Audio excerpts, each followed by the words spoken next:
The Hyundai Alcazar always felt a bit half-baked with no clear intent or USPs. It was too similar to the Creta, it felt expensive for what it offered and didn't do that well, which you do expect from a Hyundai SUV. Now the question is, has that really changed with just a facelift, or it still feels a bit lost?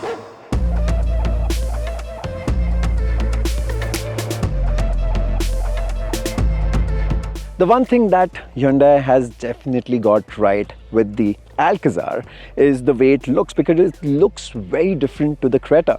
Up front, it actually looks like a bigger version of the Exter, especially because of these edge pattern on the LED DRLs. You also get this LED strip running across the front, and you also get dynamic turn indicators. Now, the only thing I wish was an upgrade as compared to the Creta were the headlamps. Yes, you do get a full LED setup, but I was expecting at least a projector LED headlamp, which would have been more powerful and better. In side profile, you'll find a lot of similarities as compared to the Creta, like the front fender is the same, the front door is the same as well.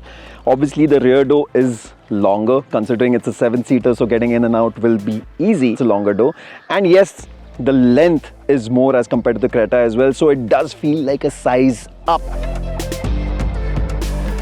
The good thing is, just like in the Creta N, you get large 18-inch alloy wheels which look just about right. And to make it feel taller as compared to the Creta, you also get this chunky roof rails which look very outdoorsy and usable to add a roof rack or any other accessories. But when you put some pressure on them, they feel very wobbly and just for cosmetic purposes.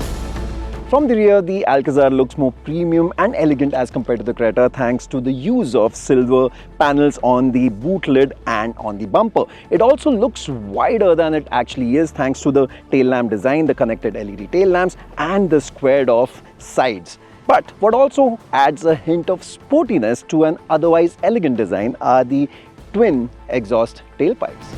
One more thing that I really appreciate is the fact that this car doesn't look shouty at all. It looks very classy. Yes, they have used chrome, but it is dark chrome up front on the grille, on the door handles, and even the silver panels on the front bumper, on the side skirts, and at the rear, they look subtle and not shouty at all. Before we get inside the car, I want to talk about a very cool feature that Hyundai has added to the Alcazar, and for that you don't need a physical key. All you need is a digital key that you can add to your Apple, Samsung or Google device. All you have to do is open the digital key, get it close to the door handle, and it unlocks. And the great part is that you can share this key with 2 other friends or family members, and it also functions without internet. How cool is that?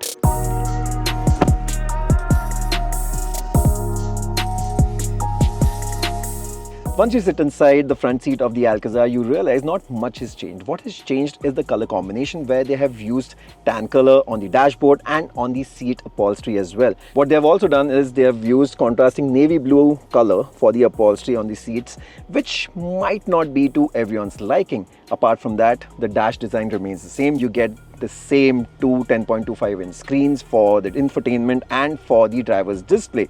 The infotainment system is easy to use, but just like in the Creta, you still don't get Android Auto and Apple CarPlay wirelessly, which should have come by now in 2024. The 10.25-inch driver's display, however, looks modern and gets all the features that you would expect at this price point. The blind spot monitor feed is neatly integrated here.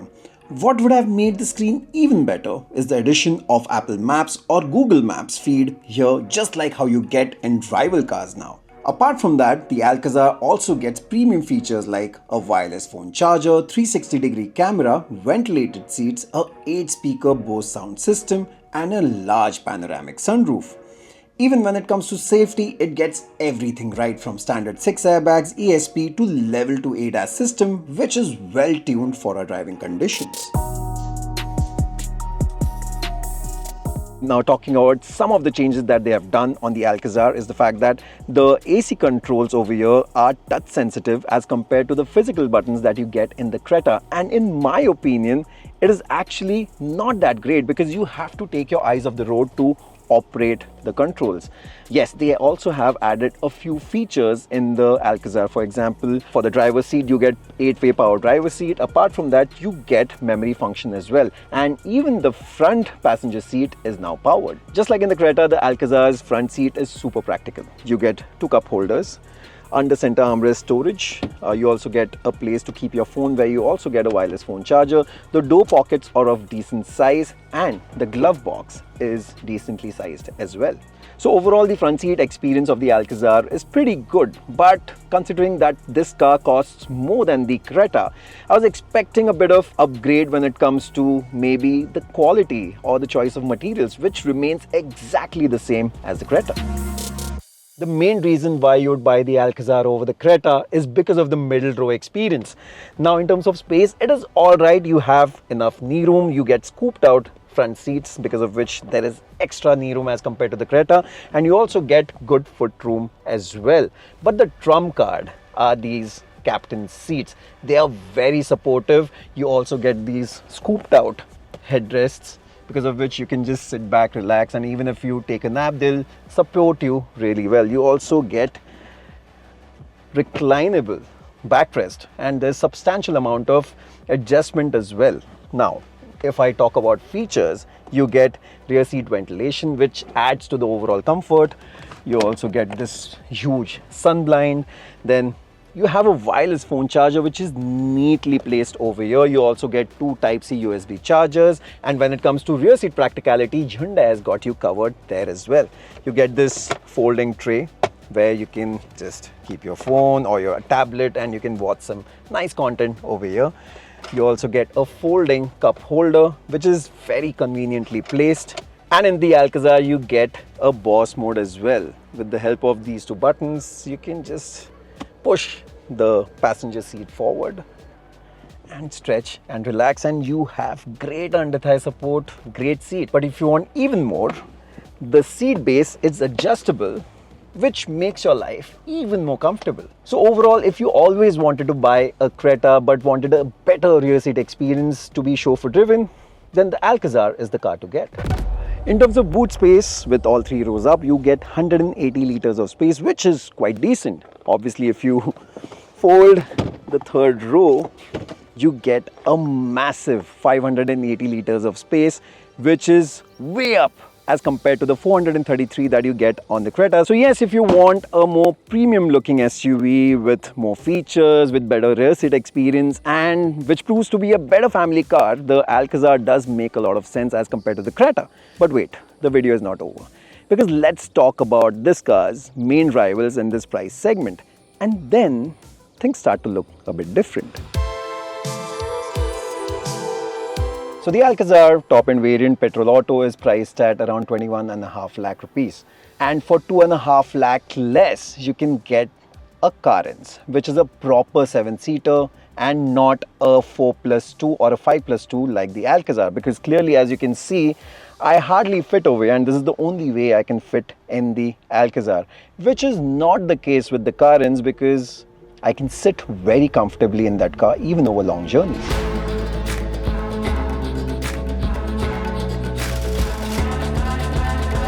Now, even when you compare the engine options to the Carens, they are exactly the same. You get the same 1.5 litre, 160 horsepower turbo petrol engine mated either to a 6-speed manual or a 7-speed DCT, while the diesel is the 1.5 litre turbo diesel with 115 horsepower, which is mated to either a 6-speed manual or a 6-speed torque converter transmission. So considering these similar engine options, obviously performance is almost identical, which is a good thing because both these engines are quite capable.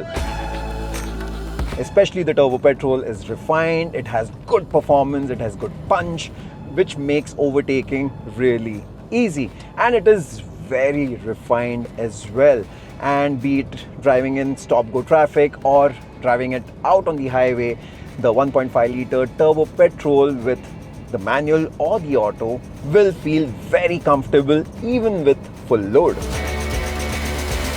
The diesel engine is smooth as well with decent amount of power, but let's not forget, it's the same diesel engine with the same horsepower that you get in the Kia Sonet. And in that car as well, it doesn't feel particularly quick. So yes, in terms of efficiency or smoothness or even refinement, the diesel engine fits the bill. But you're paying more than 20 lakh rupees ex-showroom, almost 24 to 25 lakh rupees on road for this car. And you expect more. And you also get more at this price. So for around 21.5 lakh rupees, for similar money as this car, you can also buy the XUV 700 either with a petrol auto or a diesel auto in the AX7 variant, not the L, the one below that, the AX7 variant, which is very well equipped. And this is where, in terms of performance as well, if you compare it to a car like XUV 700, which is also a 7-seater SUV, this car falls short because the XUV comes with a 2-liter turbo petrol and a 2.2-liter turbo diesel with effortless performance. And it is not only in terms of performance where the Alcazar falls behind as compared to the XUV 700, but also this car doesn't have that big car feel, because end of the day, from the driver's seat, this car feels like you're driving an Creta, while the XUV 700 feels like a car from a segment up. In terms of driving dynamics, be it in terms of ride quality or handling, Hyundai has done a good job.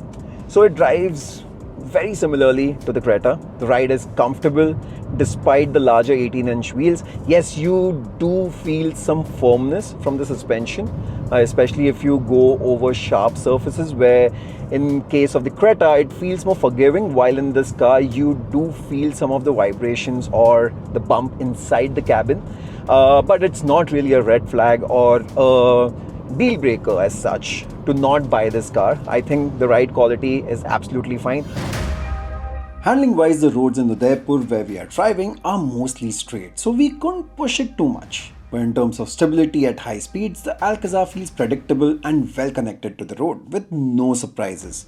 It's not meant to be a sporty handler, but much like the Creta, we expect it to be easy to drive even for everyday use. So yes, the Alcazar does fall short of its 6 or 7-seater rivals in this price bracket when it comes to big car feel, or even in terms of performance when you compare it to cars like the XUV 700. But if you always wanted to buy a Creta, a luxury version of the Creta, then the Alcazar does make a lot of sense, because you get more features, it's got a better rear seat experience, and it is better family car as well because of the massive boot. So overall, as a package, Alcazar does make a lot more sense as compared to the old car.